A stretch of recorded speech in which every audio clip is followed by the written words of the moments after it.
La parole est à Monsieur Coulombe du groupe La France Insoumise.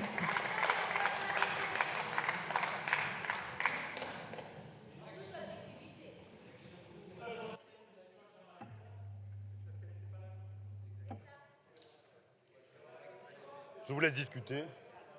Merci.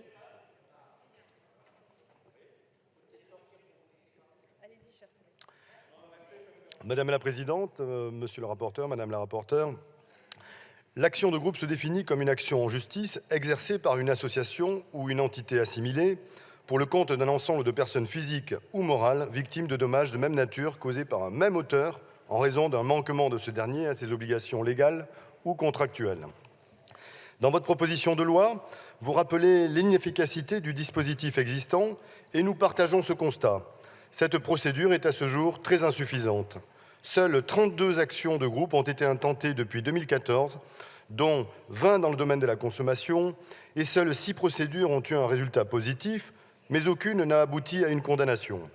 C'est incontestable, il faut accroître l'efficacité des actions de groupe et donc en étendre le cadre légal. Pour cela, vous proposez d'unifier des textes existants au sein d'un nouveau titre dans le Code civil, une réparation de l'intégralité du préjudice, l'extension de la qualité pour agir à un certain nombre d'associations, ou encore l'allègement des charges du procès incombant normalement aux demandeurs. Ceci afin de lever une partie des obstacles financiers au développement des actions de groupe. Nous ne pouvons être opposés à ces dispositions qui permettront de faciliter le recours à l'action de groupe. Mais, aussi nécessaires soient-elles, ces propositions sont insuffisantes, manquent d'ambition et manqueraient d'efficacité si un certain nombre d'amendements ne venaient à en compléter cette PPL. Car le dispositif existant doit s'enrichir d'une volonté sincère de défense de l'intérêt général, au risque d'une récurrence d'absence d'effectivité, des recours toujours aussi rares et des résultats toujours aussi peu concluants. À cet instant de l'examen du texte, le dispositif retenu semble bien en deçà de ce qu'attendent les victimes et les associations qui les défendent. Plus précisément, différents points semblent insuffisants.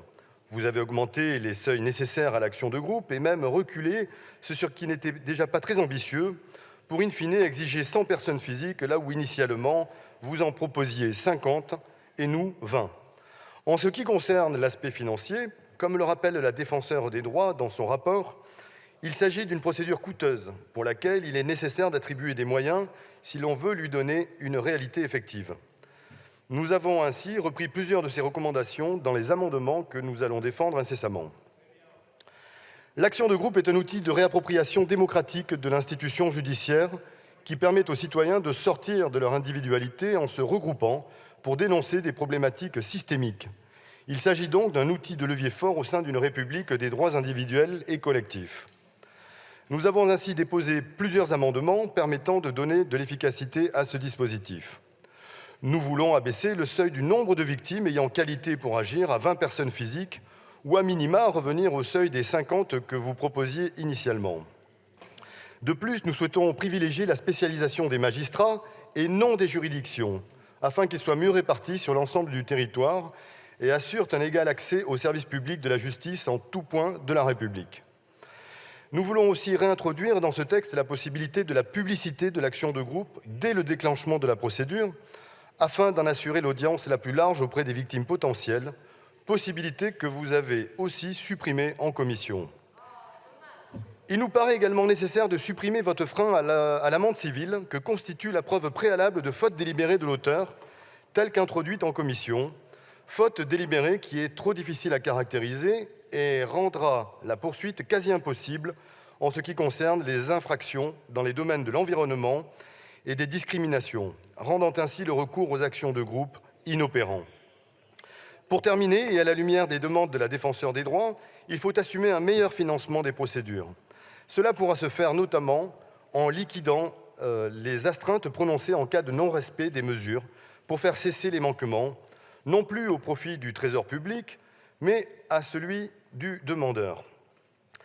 Pour finir, nous aurions aimé, en ce 8 mars 2023, Journée internationale des droits des femmes, que le périmètre d'une loi favorisant largement l'action de groupe puisse, par exemple, fonder les femmes de notre pays, constituées en groupe de victimes, à se pouvoir en justice contre ce gouvernement et sa contre-réforme des retraites, qui systémise littéralement et prioritairement la maltraitance sociale par la discrimination à l'encontre de la moitié féminine de la population de notre pays.